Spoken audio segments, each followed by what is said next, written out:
Come here. Get off.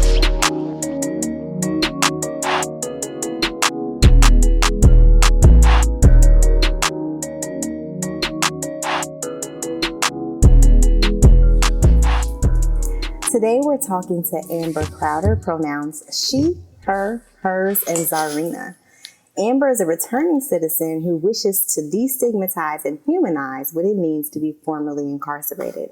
Her brutally honest yet comedic account of how she went to federal prison for an email highlights America's obsession with incarceration. Her vulnerable and transparent account highlights the inequities and flaws of the federal criminal justice system and the unique hardships for women in the industrial prison complex. Through the Bend Down Project, Amber intends to be a voice, a resource, and an inspiration for women with recent federal indictments, women currently incarcerated, and women re-entering society. Amber is an entrepreneur in the hospitality industry who currently resides in Washington, D.C. She's also a Howard University graduate who has a penchant for food and fellowship. Don't we all? It's my favorite thing. Thank you for joining us. Thanks for having me. Yeah. I just realized this season is hella heavy on the Howard folks, not even on purpose. Like we out here. This is what I'm calling it, Buku Bison, okay? Buku Bison, yes. That is what this season is. The theme of the season. We didn't even do that on purpose. Yeah. Okay, so Amber, what did little Amber want to be when she grew up? Oh my God. So I was just talking about this earlier. Like I never really had something that I really wanted to be. Like I wanted to be an anesthesiologist, but I don't know if it's because I just thought it was cool, because it was like a knockout doctor, right? Or, because everybody's family wants them to be a doctor. So that was always what I was like, I want to be a doctor. I want to be an anesthesiologist. Until, I found out all of the math and science that was needed for that. And that's not necessarily my ministry, right? So we had to reconfigure some things. Understandable. I get that. So, we talk about sex every week. And so we're always interested in the lessons that folks learn when they're young. So we're wondering, what was the prevailing attitude about sexuality in your home growing up? Oh, my mother was on fire for Good way Jesus. to put it. So she preached abstinence, right? And then I went to Catholic school up until the 4th grade. And I used to be terrified that I was going to have an immaculate conception, right? I used to always be who would believe me if I got pregnant right now with the Son of God? That is such a heavy load. This is it is. That's how damaging it is. It's how damaging I felt going to Catholic school was. Religion was heavy at that age, Oh. And then I always had, my dad was always a Buddhist. So I had this interesting, I won't call it a balance because I had two extremes, right? My mother was on fire for Jesus. And then my dad was a weed smoking Buddhist who would play NWA for me on the way to school in the morning, on my way to Catholic school. You understand what I'm saying? So I never had a balance. It was just always two extremes. And then I feel like I'm now somewhere in the middle. Your dad's probably a really interesting granddad. That's interesting. But also, wow. I'm who was playing NWA? Oh, right? He is, he has taught my son all about Nipsey Hussle. And, he's 70. And I'm my son is 5. And I'm this is not age appropriate. But then I can't say anything because this is around the age that I was learning NWA, And you Exactly. I have these moments all the time where I'm damn, I I knew the lyrics to these words, to these songs that I really should probably never even heard, let alone like known the fucking ad-libs to. And my dad always was like, when you start smoking weed, come to me because I don't want no nigga showing you how to do it. You know, and I was like 12 at the time. Not if. You know, like 12. And I was like, is this a trick question? Like, what's going on? And this was around the time, like, I grew up in Los Angeles, so this was around the time when the Chronic came out, right? And so, like, he's the first person to play the Chronic album for me. And I remember, like, we were driving, it was me and my best friend, and we were like, oh, this shit is hot, right? Like, and then he gonna turn the music down, and he was like, y'all don't even know no niggas that be smoking the Chronic. And I'm like, no. They're like, we're children? We're 12. You're like, do you count? We're 11. Right. Okay. So it's kind of related. I was in LA for the very first time this past weekend working. And I didn't really want to drive because all I ever hear about is how like driving is a whole thing there. But so we're leaving the rental facility. We're only like 8 minutes away between the airport and the hotel. So I'm like, fuck it. All right, let me try.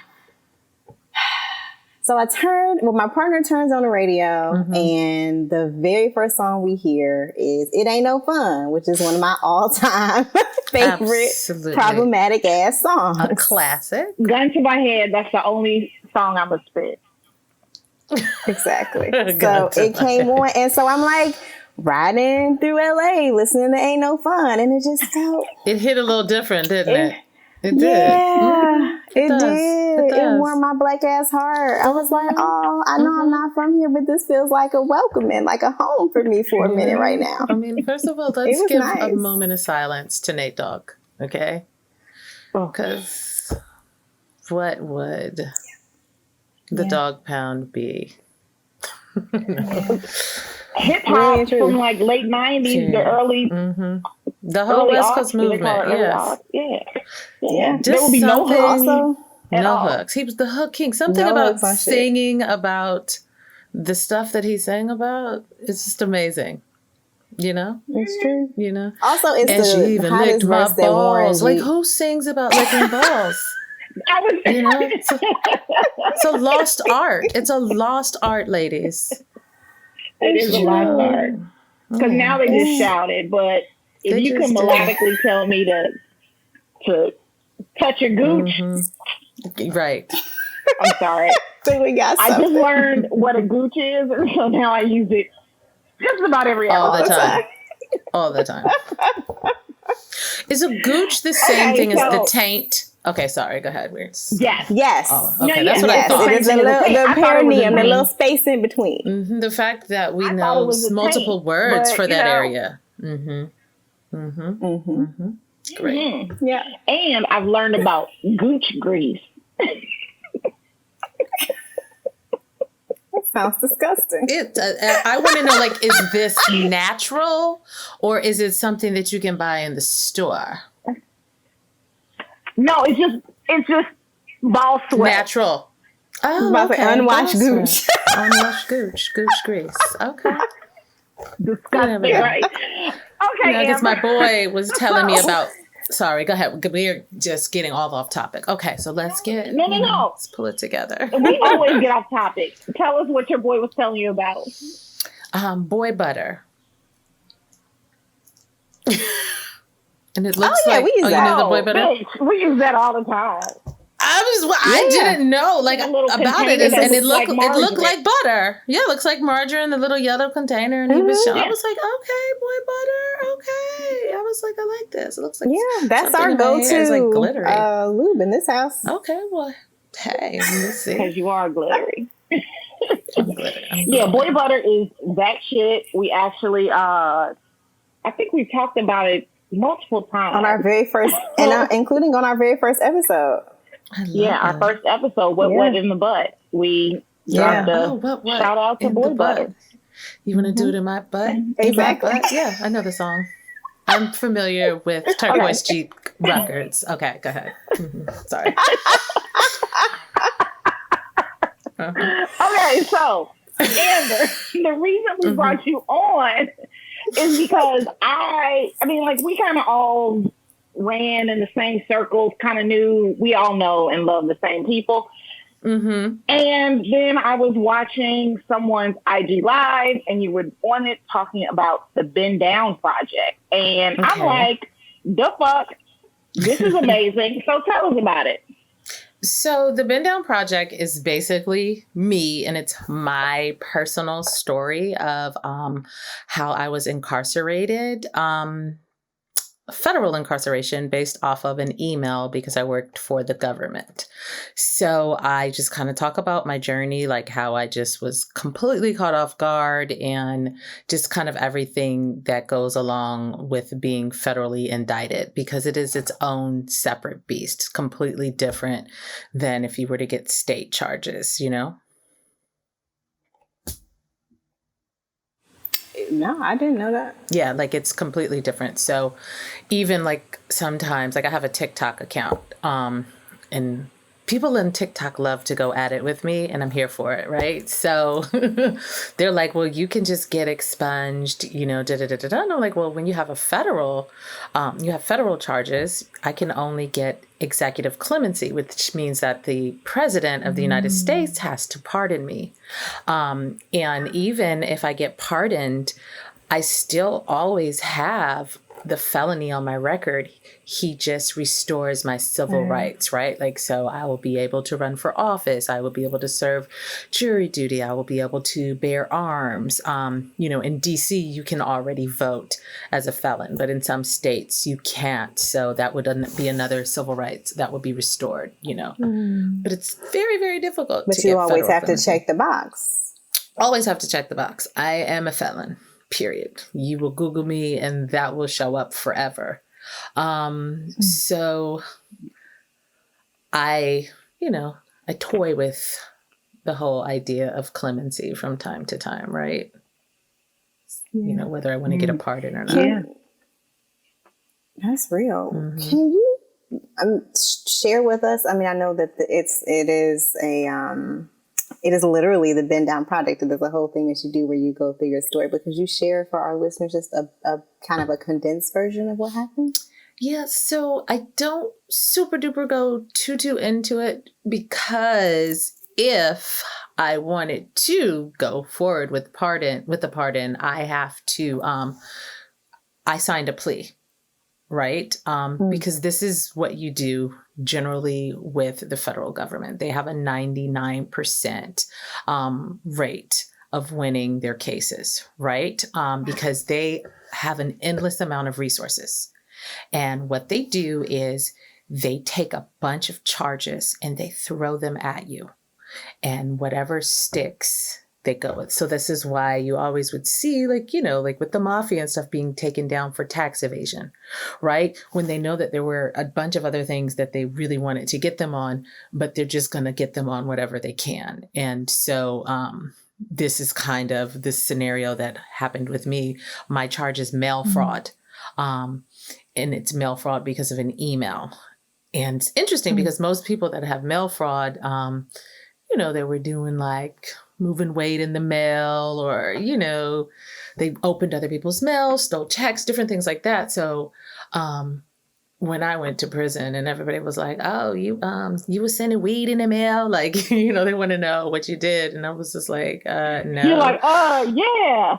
Oh, right. Like, no, I ain't sending any mail.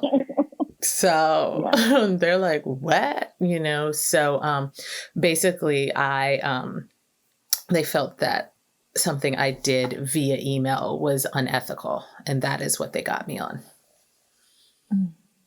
Mm-hmm. Yeah. So how did you start Bend Down Project? How did that come about?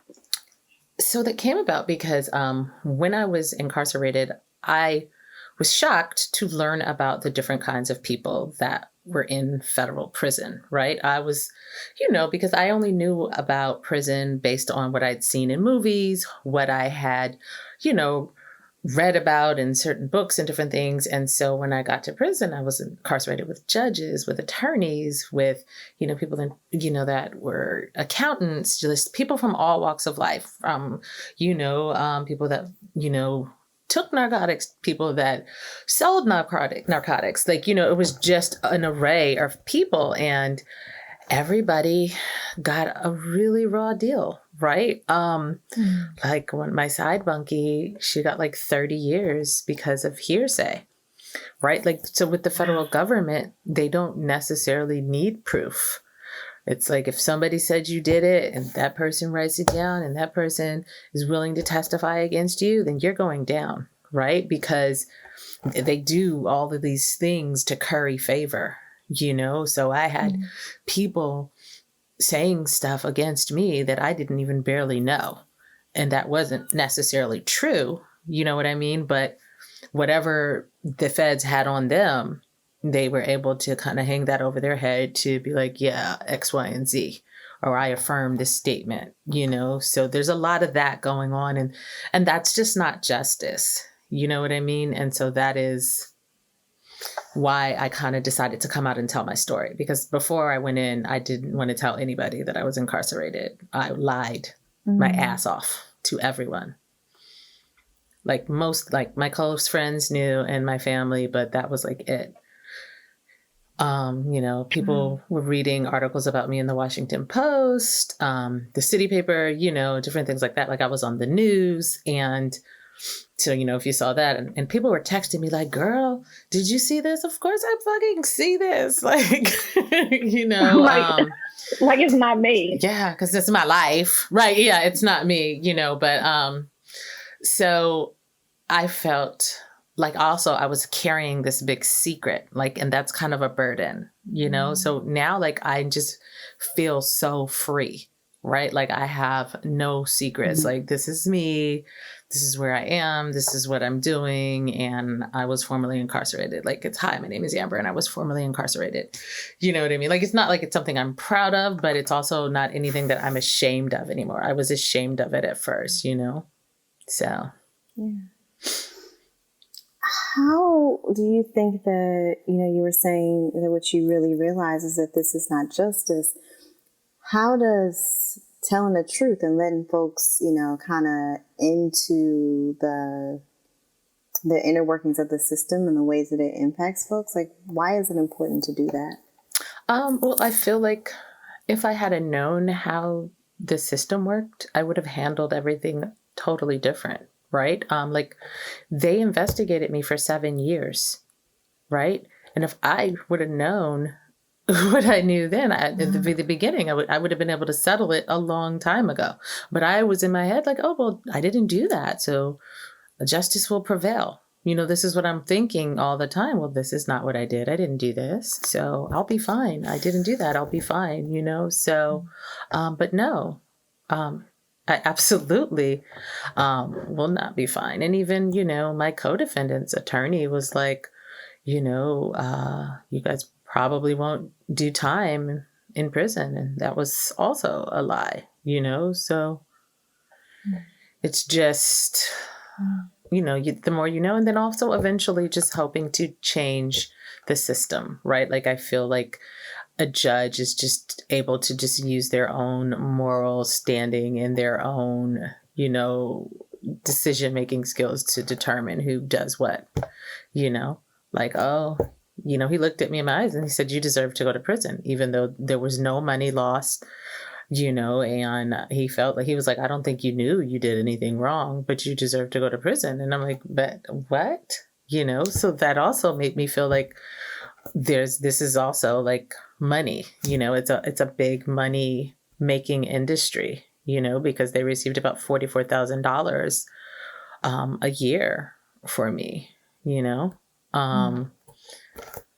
So in addition, then they just gave me a ton of fines because I had no restitution, I had no money to pay back. So it was just all a lot. And so I just feel like, people need to understand, and I also feel like if it could happen to me, this is coming from somebody I didn't break the law ever, like, you know what I mean? And so this was just way left field for me. Like it's shocking. Like sometimes I still can't be like, damn, I went to prison. You know what I mean? Like, again, like I've never been even in a physical altercation, you know what I mean? So yeah, it's just like, There are Shit these can turn on a misconceptions. dime, you know? Absolutely.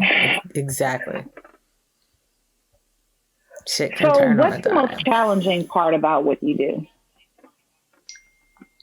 I think sometimes, I hope you guys can't hear that because who the hell is sorry. The most challenging thing is probably, sorry. Can you guys hear that? No? Okay, sorry. The most challenging thing for me is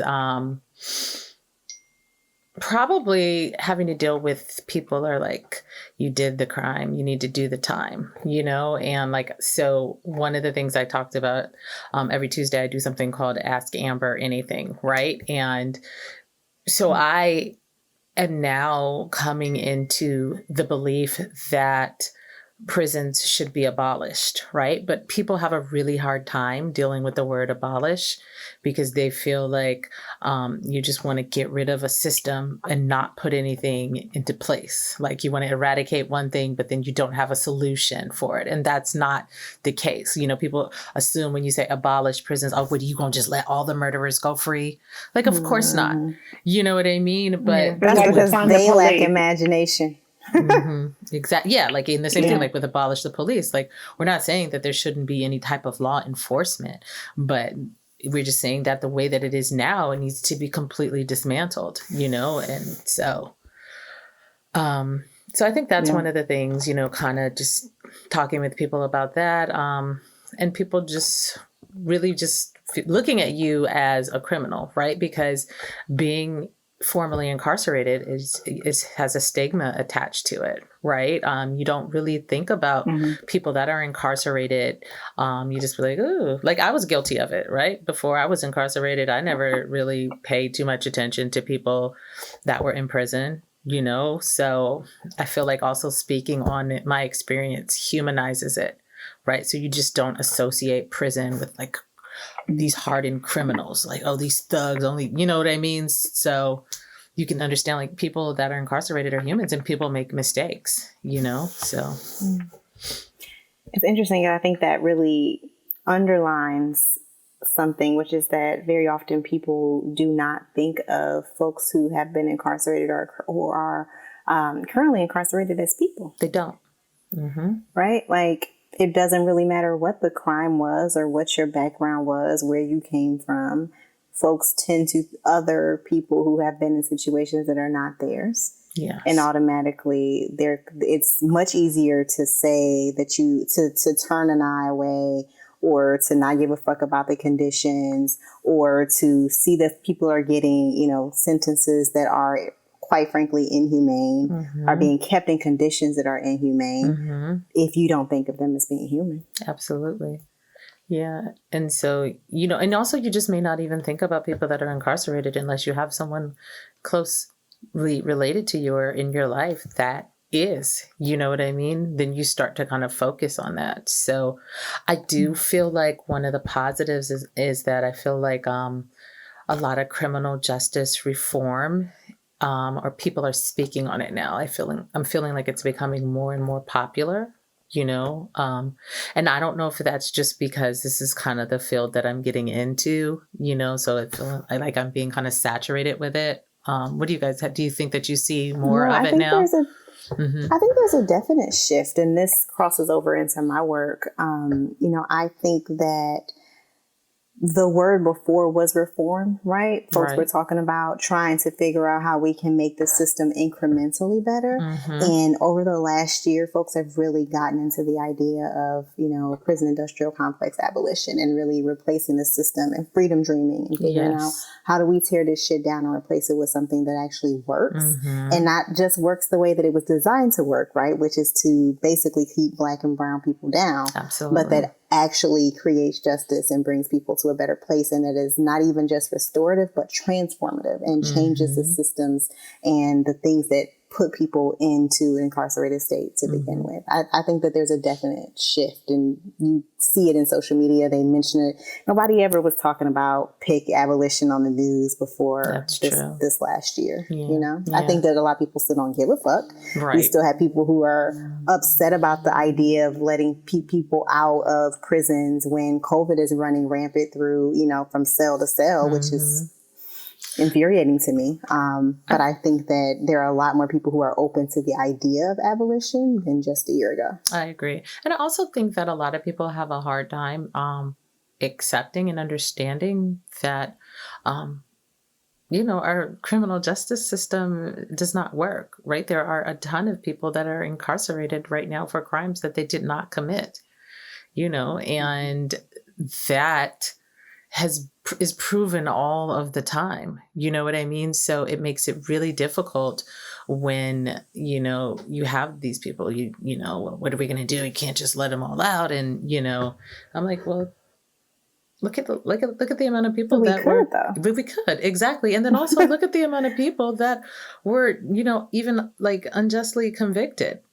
You know what I mean? And even I look at myself, like I told you, my job, I was the town driver. So I got to leave the compound in a car with an inmate and no guard and drive around the state and take them places. And they knew that I was going to come back because I was trustworthy, right? Because I was obedient. So if you feel like I was such a criminal and so, you know, harmful to society, why would you send me to another state to drive around freely? Why couldn't I have just stayed home and been with my 3-year-old? He was 3 at the time. You know what I'm saying? Like, why pull me from my toddler, you know, from my community, you know? And I feel like this is one of the unique hardships that women face when they're incarcerated, right? A lot of times we are the main caregivers. We're the main breadwinners. You know, we are the glue that holds our family together. So when you uproot us and send us away, you know, that affects everyone. So you're taking away a salary. You're taking away that matriarch of the family, oftentimes, the person who is, you know, keeping everyone together. And then it just starts this domino effect, you know, which messes up. So how is this person going to survive? You know, how's the family going to survive now? And then not only how is the family going to survive, but then they have to take care of someone who is incarcerated because, you know, putting money on people's books can be expensive. You know, I think I was getting between $300 and $500 a month on my books. And that's not like an excessive amount of money for federal prison. You know what I mean? I could probably survive less. But, you know, also I am a professional Black woman. And so I need to pump my baby hair. There were things that I needed while I was incarcerated, you know. No, but seriously, you know, so I also like to really highlight what it means to be a woman that's incarcerated, you know, just even being away from your child like that. And even one of the things I posted today, women, when you're pregnant and you're incarcerated, you get like a day with your baby and they take you away immediately, you know, and imagine what happens to that newborn that's getting taken away from, you know, the mother, you know. There are studies that look at the trauma that's inflicted upon children who have been separated, not just from their moms, but from their parents in general. In general, absolutely. When they're incarcerated. Yeah, so. Yeah. Wow. So, you know, you were saying earlier that most of what you really knew about what it meant to be incarcerated was what you learned from media. And of course, you know, we asked you to come on because we read this book called Free to Love You for last week's episode. And it features a relationship between a formerly incarcerated man and a woman who works to support re-entering folks. But we'd love to kind of talk about your thoughts on the ways that Black formerly incarcerated folks are portrayed in media, like from books to the news to, you know, all of it in terms of the way that folks are portrayed. I mean, I think it just goes back to the stigma, right? And then you also have to understand, like, when you are incarcerated, and especially for a portion of time, you have to take on a certain persona. Like you can't, you have to adapt, you almost have to become a little savage in order just to survive, So we would have a joke in prison, like somebody, we would be like, oh, she's been down too long, right? Like, which means they've been incarcerated too long because everything's very regimented. They're very, kind of abrasive, like they don't play, and we also call that institutionalized, right? Because you get into the schedule because you know that at this time and this time I have count. At this time we go eat, and this I'm going to do this. This day I wash my hair. This day I wash my this. You know what I mean? And so everything becomes very regimented. And so a lot of people, when they come out of prison, they still remain on that kind of schedule and regimen, right? So you hear stories of people that freak out, when they're out because they feel like, oh my God, I'm going to miss count, like, because it's just so ingrained in you, So I know that is one of, this, just the stigma attached to it, because you feel like they're a little bit hardened, and they are because they had to be, so it's going to take that person a while to adjust back into society. A lot of landlords don't want to rent to people that are formerly incarcerated, right? Because they have a bad, they give a bad rap. Also, if you have someone that's on probation and they're under mass, supervision, you never know if they're going to have to get stepped back and go back to prison. So you don't want to have anybody on a lease and then lose them because they have to get stepped back into prison. And I'm experiencing that now when I'm trying to find commercial property for my business. They're like, oh, you're on probation. And we just don't feel, safe about that, or they're not going to come out and say it per se, but they'll give me some other reasons when really there aren't any, because financially I can show that I can afford to pay X, Y, and Z, and that I can do X, Y, and Z. So I just feel like there's this stereotype of especially Black people that are coming out of prison. But I feel like it's warranted, because sometimes, this is the persona that you have to take on in order to survive incarceration, So in the book, you mentioned, being taken away from your family, and that makes us think about the relationships that have probably changed post incarceration. How has your experience? What has your experience been? With your relationships post incarceration. How has it impacted both romantic and non-romantic relationships? So I think like my non-romantic. I had a really solid group of friends, right? So, initially when I was being indicted and some people saw the Washington Post articles, I lost a couple of friends, right? But I won't say that they could have really been my friend, right? For them to just off of an assumption leave. They ain't your friends. Exactly. That's so my friends were fine. Romantically, it has been a huge struggle. It's bad. It's really bad. So, because it doesn't foster, I feel like prison can either make or break your relationship. And it definitely broke mine. I'm sorry to hear that. That's okay. Thank you. Okay, so what books and resources can you recommend for people trying to, for Black folks who are re-entering after incarceration, and also just people that weren't incarcerated? How can we help? That is... So I feel like there's not necessarily like one book or resource, especially because every state or city has different organizations, right? And I feel like you kind of just have to find which ones are specific to you. I will say that some cities are way more felon friendly than others. DC is a very felon friendly city. They have a lot of resources for people that are formerly incarcerated. They have a lot of programs. Like there's even, Georgetown University has a program for people that are formerly incarcerated, and it teaches them how to become entrepreneurs.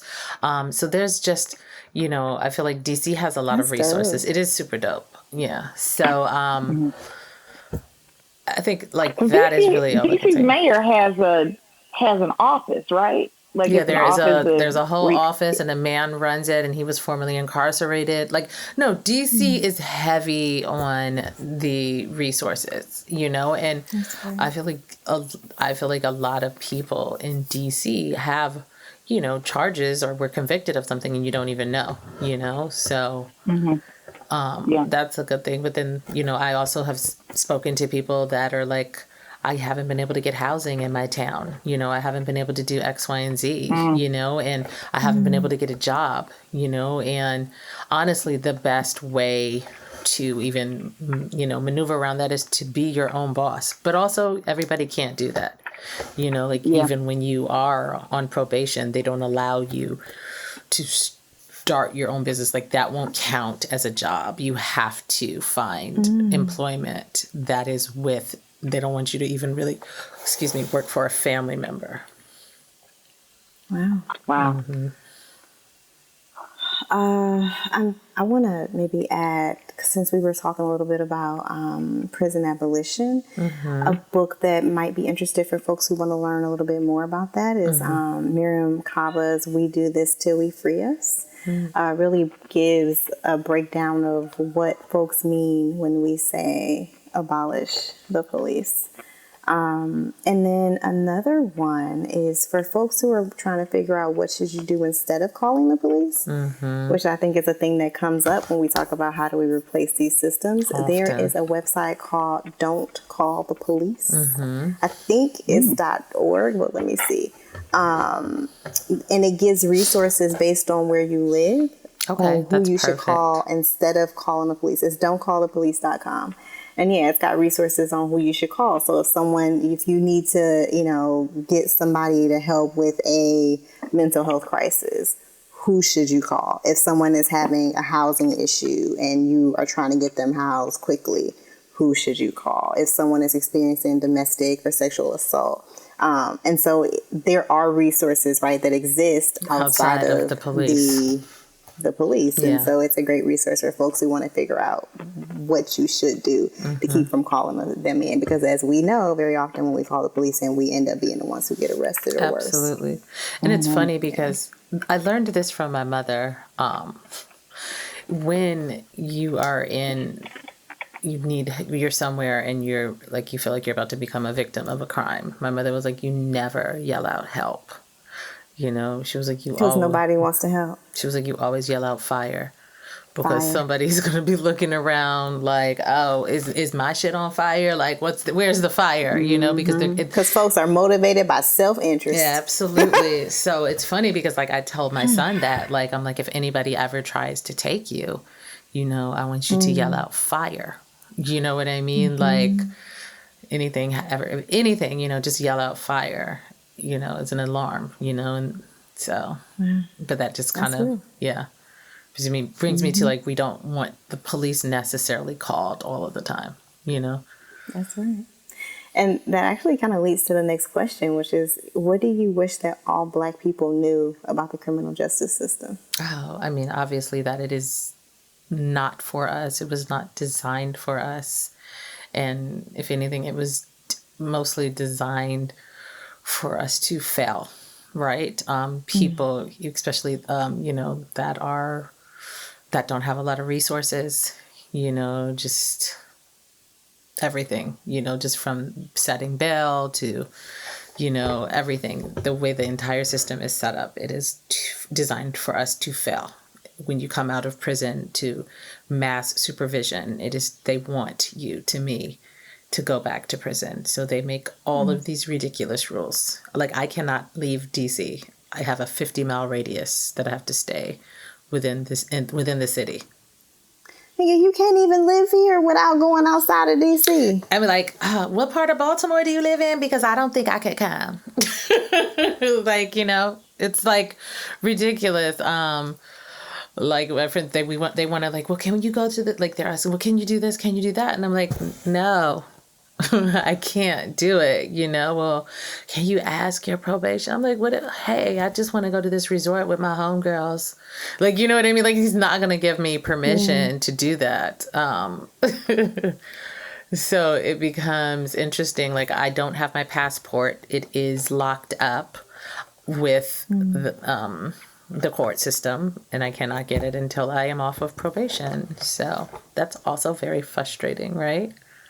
Yeah. Because that's one thing you need when you come out of prison is a vacation, honey.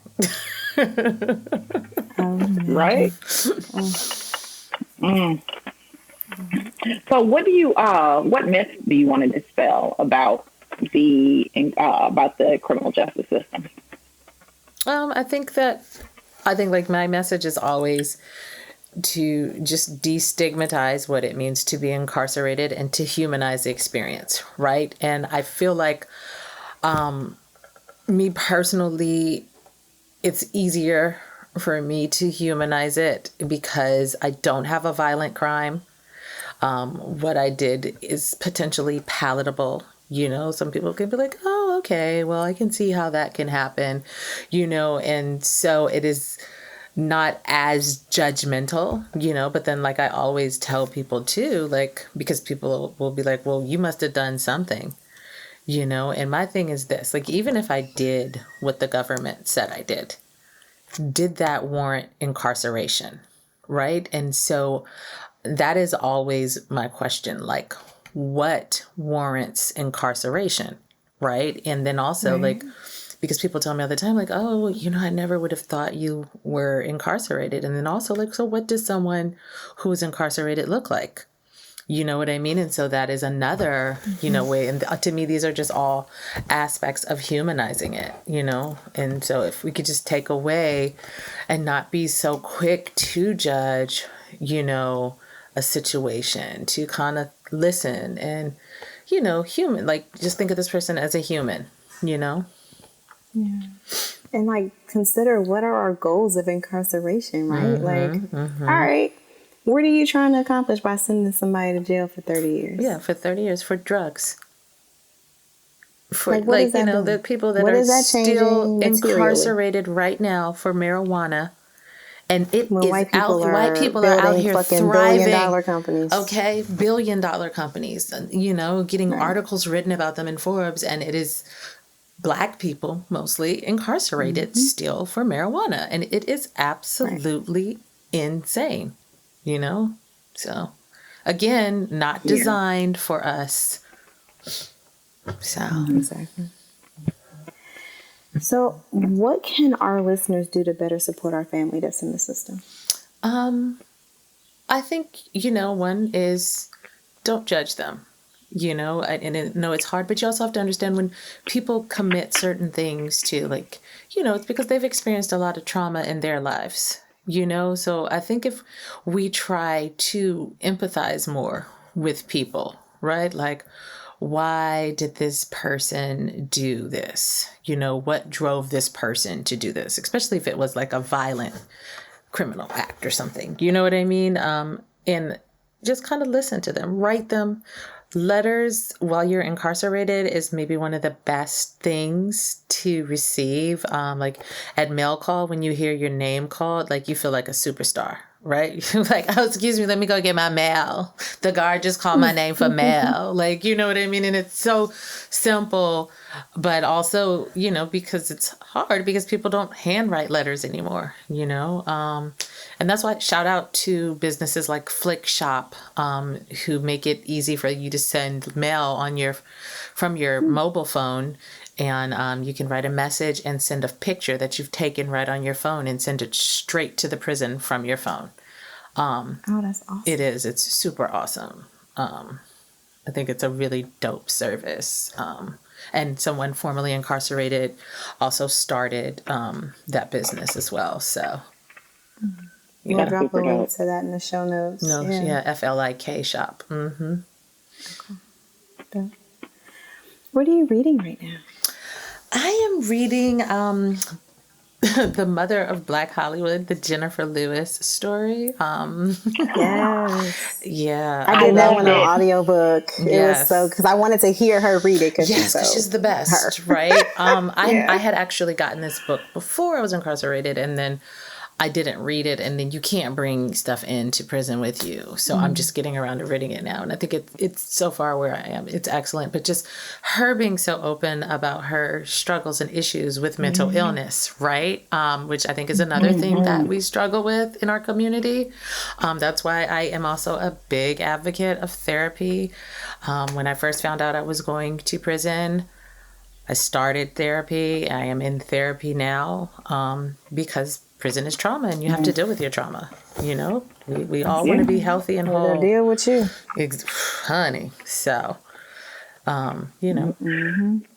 So, what is turning you on today? What is turning me on today? Freedom. Okay. Because a year ago I was not, you know, in the same place, and it feels really good to just be done with prison, honestly. It was definitely the worst experience of my life, but it did not break me, right? And so I've been speaking to a lot of women that just got sentenced and that are, you know, going away to prison. And I tell them, you know, it's terrible, right? But you're going to survive, and you'll be able to manage it. And it's not going to be the end of the world. And every day it does get a little bit better, right? And I live with the basic motto that everything always works itself out, right? Like, it's so simple, but it's so true. You know, it may not necessarily be the way you wanted it to be, but it does, you know? And so, yeah. Okay, so before we wrap this up, I want to do a quick lightning round. So I am going to say something, say a category, and you tell me your favorite, okay? Oh So my God, first, okay. favorite song. Ooh, right now I am, gosh, who am I listening to? I'm listening to a lot of Afrobeat. I don't necessarily have a specific favorite song. Oh my God, I'm going to be horrible at this. I'm going to be so horrible at this. No, I would have said something like, you know, Lil Uzi Vert and Pooh Shiesty. So you're already doing better than you know, us. like, what is it? Oh, okay, we could do like, what's his name? Yeah, Pooh Shiesty and Coi Leray, Big Purr. Isn't that a song? She called me Big Purr. Who are these people? Listen, I was listening to that today. I was like, yes, because I like that she calls her vagina Big Purr, right? Purr. I think you have to say it like that.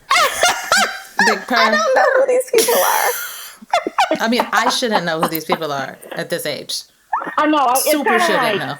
I'm embarrassed that I know this, but I'm kind of cool. So. Hey, it keeps you young. I don't know shit. Okay, your favorite person? Oh, my son. That sounds cliche. My little pumpkin. Favorite place? Oh, the beach. Any beach. Favorite word? Fuck. Right? Yes. It can be used in so many different ways. So many ways, as a person, place, or thing, a verb, right? It is just an amazing word. An adjective. It works hard in my vocabulary. Okay. It does. And favorite smell? Gardenias. Gardenia. Mm-hmm. That's beautiful. Okay, that was it. So, where can folks find you online?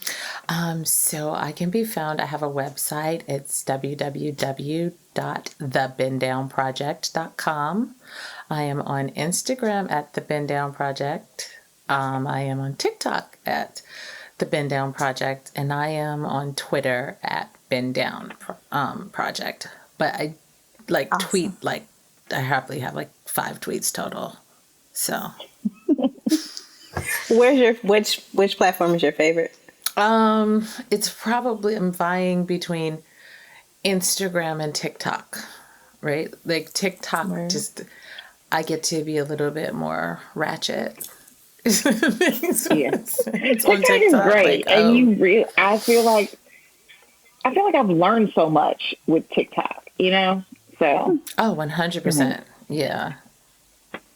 And TikTok, It's just whatever, because people are definitely going to judge you and they're definitely going to come for you. So you're like, all right, well, let's go. Let's go, TikTok. It's the Wild West. Right.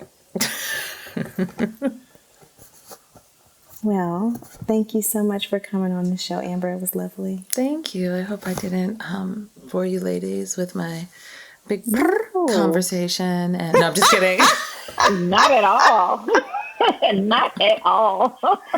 Thank you so much for coming on and sharing. So yes, we appreciate it. I really enjoyed myself. Thank you. So you got to let me know when this airs.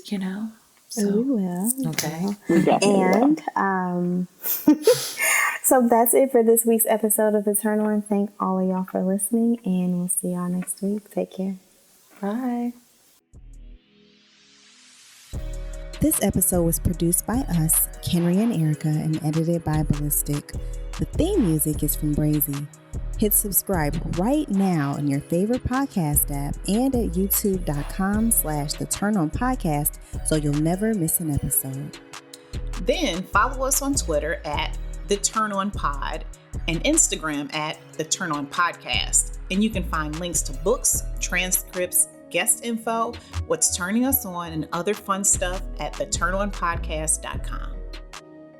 And don't forget to email us at theturnonpodcast@gmail.com with your book recommendations and your pressing sex and related questions. And you can support the show by leaving us a 5-star review, buying some merch, or becoming a patron of the show. Just head to theturnonpodcast.com to make that happen. Thanks for listening, and we'll see you soon. Holla.